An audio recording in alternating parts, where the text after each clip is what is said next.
আওয়ামী লীগ সাম্প্রদায়িক হামলার নাটক সাজিয়ে দেশের বিরুদ্ধে ষড়যন্ত্র করছে বলে অভিযোগ করেছেন বিএনপি মহাসচিব মির্জা ফখরুল ইসলাম আলমগীর।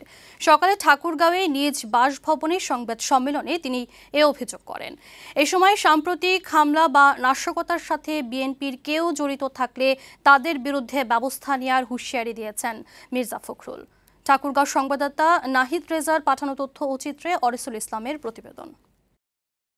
বৈষম্য বিরোধী ছাত্র আন্দোলনের সময় রংপুরে পুলিশের গুলিতে নিহত বেগম রোকেয়া বিশ্ববিদ্যালয়ের শিক্ষার্থী আবু সাঈদের পরিবারের সাথে দেখা করতে তার গ্রামের বাড়ি যাচ্ছেন বিএনপি মহাসচিব মির্জা ফখরুল ইসলাম আলমগীর। সেখানে আবু সাঈদের কবর জিয়ারত শেষে তার পরিবারের সদস্যদের সাথে সাক্ষাৎ করবেন তিনি।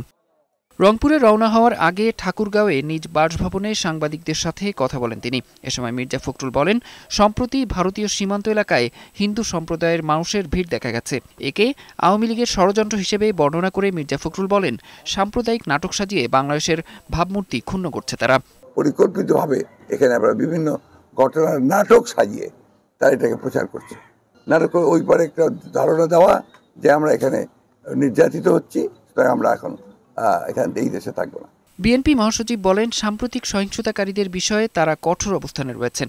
এমনকি এই হামলা ও নাশকতার পেছনে বিএনপির কেউ জড়িত থাকলে তার বিরুদ্ধে দলীয় ব্যবস্থা নেওয়ার হুঁশিয়ারি দিয়েছেন তিনি। যদি প্রমাণ করা যায় যে এখানে আমাদের দলের কোনো লোক জড়িত আছে, আমি আমাদের ডিসি সাহেবকে, এসপি সাহেবকে বলেছি যে আপনারা সব ব্যবস্থা নেবেন। আমার দলের পক্ষ থেকে আমরা নিশ্চিত করতে যে তাকে আমরা সাথে এখান থেকে বহিষ্কার করব।